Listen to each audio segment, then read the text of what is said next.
குரு பிரம்மா குரு விஷ்ணு குருதேவா மகேஸ்வரா குரு சாஸ்தா பரபிரம்மா தத்மஸ்ரீ குருவே நமக. குரு நன்றாக வாழ்க, குருவே துணை. ஓம் விருஷபத்வஜாய வித்மகே குருணிஹஸ்தாய தீமகே தன்னோ குரு பிரசோதயாத். நேயர்கள் எல்லாருக்கும் வணக்கம். இந்த வீடியோல 2025 வருடத்திற்குண்டான குரு பகவானோட பெயர்ச்சி பலன்கள் அப்படிங்கறது தான் நாம பார்க்க போறோம். அதுக்கு முன்னாடி இடப்பக்கத்தில் கொடியை வைத்திருக்கும் குரு பகவானே, எப்போதும் எங்கள் நேயர்களின் வாழ்வில் அருள்மலை புலிவாய் பிரகஸ்பதியே, எங்கள் வாழ்வில் உள்ள தீமைகளை அகற்றி நன்மைகளை அளித்திட வேண்டுகிறேன் குரு பகவானே அப்படின்னு வேண்டிக்கிட்டு, இப்ப குரு பகவானோட பெயர்ச்சி அப்படிங்கிறது ரொம்ப முக்கியமான ஒண்ணு. அதுதான் நம்ம பார்க்க போறோம். நவ கிரகங்களிலே முழு சுப கிரகமா இருக்கக்கூடிய குரு பகவான் 2025 வருடம் மே மாசம் 14ஆம் தேதி, தமிழுக்கு விசுவாவசு வருடம் சித்திர மாசம் 31ஆம் தேதி புதன்கிழமை ரிஷபராசியிலிருந்து மிதுன ராசிக்கு பயிற்சி ஆகிறார். புதனோட சொந்த வீட்டுக்கு புதன்கிழமையே குரு பகவான் போறாரு. அங்கே இருந்துட்டு தன்னோட 5ஆம் பார்வையால துலா ராசியை பார்ப்பார், 7ஆம் பார்வையால தனுசு ராசியை பார்ப்பார், 9ஆம் பார்வையால கும்பராசியை பார்ப்பார். இந்த குரு பகவானோட பயிற்சி காலகட்டத்தில் என்னென்ன நன்மைகள் நடக்க போகுது அப்படிங்கறத நாம பார்க்க போறோம். அதோட 2025 அக்டோபர் 18ஆம் தேதி குரு பகவான் அதிசாரமா கடகராசிக்கு போயிடுவாரு. நவம்பர் 11ஆம் தேதி மறுபடியும் மிதுன ராசிக்கு வருவார். இந்த குரு பகவானோட பயிற்சி காலகட்டம், இந்த அதிசார காலகட்டம், இது எல்லாம் சேர்ந்து உங்களோட ராசிக்கு என்ன நடக்க போகுது அப்படிங்கறத ரொம்ப துல்லியமா கணிச்சு உங்களுக்கு கொடுக்கறேன். மீன ராசி நேயர்களே, உங்களுக்கு இந்த குரு பகவானோட பெயர்ச்சி எப்படி இருக்கு அப்படின்னு பார்த்தோம்னா, ரொம்ப அவசியமா மற்றவர்களை விட மீனராசிக்காரர்கள் தான் இதை பார்க்கணும். என்ன காரணம் அப்படின்னா, மீனராசிக்காரர்களுக்கு இப்போ சோதனையான காலகட்டம் அப்படிங்கிறது நடந்துகிட்டு இருக்கு. அதே நேரத்தில் இந்த குரு பயிற்சி ஏன் முக்கியம் அப்படின்னு பார்த்தீங்கன்னா, குரு பகவான் உங்களோட ராசிக்கு அதிபதி. ராசிக்கு மட்டும் அவரு அதிபதி கிடையாது, ராசிக்கு 10வது வீட்டுக்கும் அவர் தான் அதிபதி. அப்ப மற்றவர்களை விட அதிகமா எதிர்பார்த்து காத்துக்கிட்டு இருக்க நபர்களா நீங்க தான் இருப்பீங்க. சரி, இப்ப குரு எங்க இருக்காரு அப்படின்னு பாத்தீங்கன்னா 3ஆம் இடத்துல இருக்கார். 3ஆம் இடத்துல குரு இருக்கிறது பெரிய நன்மையா ஜோசியரை அப்படின்னு கேட்டீங்கன்னா இல்ல. சரி, இப்ப அடுத்து எங்க போறாரு அப்படின்னு பாத்தீங்கன்னா, தமிழ்ல விசுவாவசு வருஷம் சித்திரைக்கு 31, 2025 மேவுக்கு 14, 4ஆம் இடத்துக்கு போறார். அர்த்தாஷ்டம ஸ்தானத்துக்கு அவர் போறார். இதுவும் நல்ல இடம் இல்லையா ஜோசியரே அப்படின்னு நினைக்கலாம். ஆமா, நல்ல இடம் இல்லதான். ஆனா கடவுள் ஒரு கதவை அடைச்சா இன்னொரு கதவை திறப்பார். அப்படிங்கிற வகையில உங்களுக்கு எப்ப ஜென்ம சனி வந்துச்சோ, அந்த ஜென்ம சனி அப்படிங்கறது வந்த உடனே கொஞ்சம் மனக்கலக்கம் அப்படிங்கறதே உங்களுக்கு இருக்கும். ஆனா நல்ல வேலையா ஜென்ம ராகு அப்படிங்கிறவர் குரு பயிற்சியாகி அடுத்த 4 நாள்ல உங்களை விட்டு விலகிறார். ஒரு பக்கம் ஜென்ம சனி வந்தாலும் இன்னொரு பக்கம் ஜென்மத்திலேருந்து ராகு போறாரு. சர்ப்பதோஷத்தோட பிடியிலேருந்து நீங்க விலகுறீங்க அப்படிங்கிறது ஒரு வரவேற்கத்தக்க மாற்றம். இப்ப குரு பயிற்சி அப்படின்னு பார்த்தோம்னா, 4ஆம் இடத்து குரு அப்படிங்கிறவர் நன்மைகள் செய்வாரா அப்படின்னா ஸ்தான பலம் இல்லை. அவர் இருக்கிற வீட்டில இருந்து நன்மை இருக்கா அப்படின்னு கேட்டா இல்ல. ஆனா குரு இருக்கும் இடம் பால், பார்க்கும் இடம் சிறப்பு அப்படின்னு நாம சொல்லியிருக்கோம். ஜோதிட விதியா இதுதான், நாம மட்டும் சொல்லல, எல்லா ஜோதிடர்களுமே அதான் சொல்லுவாங்க. குரு இருக்கிற இடத்தை விட பார்க்கிற இடம் சிறப்பு அப்படின்னு.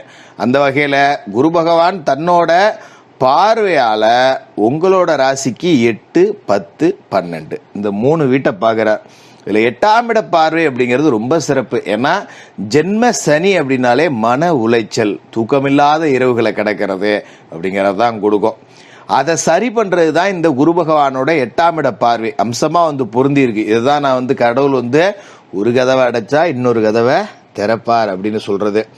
நமக்கு மன உளைச்சல் எப்போ வரும் அப்படின்னா, நமக்கு பிரச்சனை வர்றப்ப. பிரச்சனை ஒரு மனிதனுக்கு எப்படி வரும்?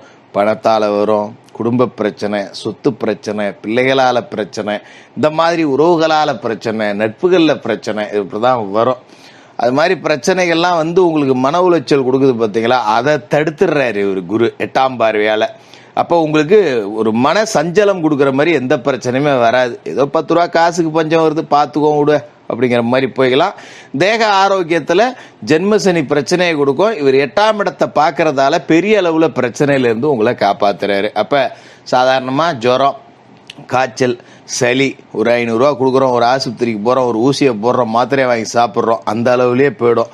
பெரிய அளவுல ஒரு கத்தி வச்சு ஆபரேஷன் பண்றது, ஒரு ரண சிகிச்சை பண்றது, அந்த அளவுக்குலாம் கொண்டு போய் உங்களை விடாம குரு பகவானோட 8ஆம் பார்வை அப்படிங்கிறது காப்பாத்துது. அது மாதிரி இந்த ஜென்மசனி காலகட்டத்தில் நிறைய நேயர்களுக்கு, அதாவது மீனராசிக்காரர்களுக்கு மட்டும் இல்லை, யாருக்கு ஜென்மசனி பிடிச்சாலும் இந்த பிரச்சனை இருக்கும். என்ன அப்படின்னா, யாருக்காவது ஏதாவது நடந்ததுன்னா அது நமக்கு நடக்கிற மாதிரியே இருக்கும். உதாரணத்துக்கு, ஒருத்தருக்கு உடம்பு சரியில்லை, திடீர்னு ஒரு மாரடைப்பு ஏற்பட்டுச்சுன்னா ஐயோ நமக்கு வந்துருமோன்னு இருக்கும்.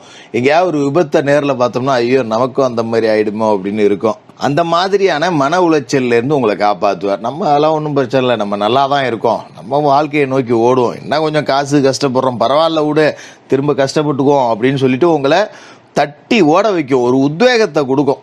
அதுதான் இந்த 8ஆம் இட குரு பகவானோட பார்வை. எது வந்தாலும் சமாளிச்சுக்கலாம், நீ ஓடுறா பார்த்துக்கலாம் அப்படின்னு சொல்லிட்டு உங்களை முன்னேற்றத்தை நோக்கி ஓட வைக்கக்கூடிய பார்வையா 8ஆம் பார்வையா குரு பகவான் பார்க்குறாரு. அதோட ராசிக்கு 10வது வீட்டை பார்க்குறாரு. ராசிக்கு 10வது வீடு தனுசு ராசி, அவரோட இன்னொரு வீடு. குரு தன்னோட வீட்டை தானே பார்க்குறார். அது உங்களோட ராசிக்கு 10ஆம் இடம். அப்படிங்கிறப்ப சொந்த தொழில் தொடங்கலாம்.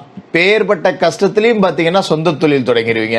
வாழ்க்கையில் வேலைக்கு மட்டுமே போயிட்டு இருந்தவங்கள முதலாளி ஆக்கக்கூடிய ஒரு குரு பயிற்சியாக இருக்கும். ஆச்சரியத்தை கொடுக்கும். இது சில பேருக்கு என்ன இப்படி சொல்கிறீங்க ஜோசியரே அப்படின்னு. அதான் உண்மை.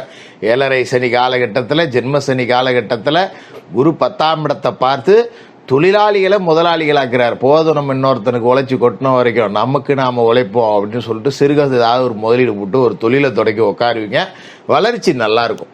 அப்படியே மொல்ல ஆரம்பித்து வளர்ச்சி கிடுகிடுகிடுன்னு இருக்கும். மெதுவாக ஒரு 4 மாதம் பார்த்தீங்கன்னா நம்ம ஒரு 10 ரூபா சம்பாதிச்சோம் அப்படின்னு எதிர்பார்த்தோம்னா அந்த 10 ரூபாயை நோக்கி போவோம். அடுத்தடுத்த வளர்ச்சி அப்படிங்கிறது ரொம்ப அற்புதமாக இருக்கும். அப்போ சொந்த தொழில் தொடங்கலாம். இவ்வளோ சோதனை காலகட்டத்திலையும் அந்த அமைப்பு அப்படிங்கிறத கொடுக்குறாரு. சில பேருக்கு தந்தையோட தேக ஆரோக்கியம் கவனம். ஏன்னா ஜென்மசனி அப்படிங்கிறது, நான் தப்பாக சொல்கிறேன், நீ என்ன சொல்கிற சரி இப்படி சொல்கிறீங்க அப்படின்னு நினைக்காதீங்க. தந்தையோட தேக ஆரோக்கியத்தில் கவனம் கவனம் கவனம். நல்லா அழுத்தி சொல்கிறேன், புரிஞ்சுங்க. தந்தையாரோட தேக ஆரோக்கியத்தில் கவனமாக இருங்க. மறுபடியும் அதுதான் சொல்கிறேன். மற்றபடி இந்த காலகட்டத்தில் நீங்கள் என்ன செய்யணும் அப்படின்னு பார்த்தீங்கன்னா, நல்ல தொழில் தொடங்குறீங்க அப்படின்னாலும் அதை மற்றவர்களோட பேரில் தொடங்கணும். ஒரு மனைவின் பேர்லையோ, தாயின் பேர்லையோ, சகோதரி பேர்லையோ, பெண்கள் பேரில் தொழில் தொடங்கி நடத்துனீங்க அப்படின்னா ரொம்ப சிறப்பாக இருக்கும். அதுமாரி குரு பார்வை அப்படிங்கிறது 12வது வீட்டில் விழுது. இது ரொம்ப ஒரு அமைப்பு, முக்கியமான அமைப்பு. ஏன்னா இப்போ இந்த குரு பெயர்ந்து 4 நாளில் ராகு பயிற்சி ஆயிடுறாரு. ராகு கேதுக்கள் பெயர்ந்து போகிறாங்க. ராகு உங்களோட ராசிக்கு விரய வீட்டுக்கு போகிறார். விரயத்தில் ராகு போனார் அப்படின்னா நல்ல விரய செலவுகள் அப்படிங்கிறத கொடுத்துக்கிட்டே இருப்பார். இப்போ குரு பார்த்து புனிதப்பட்ட ராகு சுப விரய செலவுகளை கொடுப்பார். 12ஆம் இடத்துல குரு பார்வை விழுது அப்படின்னா வாழ்க்கையில் உங்களோட நோக்கம், லட்சியம் எல்லாத்தையும் நிறைவேற்ற போகிறார் அப்படின்னு அர்த்தம். வீடு கட்டணும்னா கட்டலாம், பிள்ளைகளுக்கு திருமணம் செய்யணும்னா செய்யலாம், ஒரு வண்டி வாங்கலாம், ஒரு கார் வாங்கலாம், நகை நட்டு வாங்கலாம், சீர்சனத்தை பிள்ளைகளுக்கு வாங்கி சேர்த்து வைக்கணும்னா வைக்கலாம், ஒரு மண்ணு மனகட்டு, ஒரு பெரிய கொள்ளை, விவசாய நிலம், இப்படி ஏதாவது அசையா சொத்துக்கள், அசையும் சொத்துக்கள்ல பெரிய அளவில் முதலீடு போட்டு ஒரு நல்ல இன்வெஸ்ட்மெண்ட்டை உருவாக்கி வச்சிருவீங்க. கடன் இருக்குடா பரவாயில்ல இருந்துட்டு போகுது, ஆனால் கடனை நான் உருவாக்கிட்டேன் அப்படிங்கிற மாதிரி உருவாக்கி வச்சுக்கிங்க. இப்போ உங்கள்கிட்ட ஒரு கையில் 10 லட்சம் பணம் இருக்கா, அதை அப்படியே வச்சுருந்தா தேவையில்லாத செலவாகும். அப்போ மேலே 5 ரூபா கடன் வாங்கி 15 லட்சமா ஒரு மண்ணு மனக்கட்டை வாங்கி போட்டிங்கன்னா அது முதலீடாகும். சுப விரைய செலவுகள் கொடுக்கும். கட்டட வகைராக்கள் கட்டலாம், பிள்ளைகளுக்கு திருமணம் செஞ்சு கொடுக்கலாம், எல்லாம் நல்லபடியாக நடக்கும். ஜென்மசனி காலகட்டமே வந்தாலும் ஜென்ம ராகு விலகிறாரு. அர்த்தாஷ்டமத்திலேயே குரு இருந்தாலும் கூட ராசி அதிபதி 10ஆம் இட அதிபதி அப்படிங்கிறதாலையும், அவர் தன்னோட சொந்த வீடான தனுசு ராசியவே பார்க்கிறார் அப்படிங்கிறதாலையும், அவரோட 8, 10, 12ஆம் இட பார்வைகள் மூலமா நற்பலன்கள் அப்படிங்கிறதையும் கொடுப்பார். அந்த வகையில இந்த குரு பயிற்சி சிறப்பு.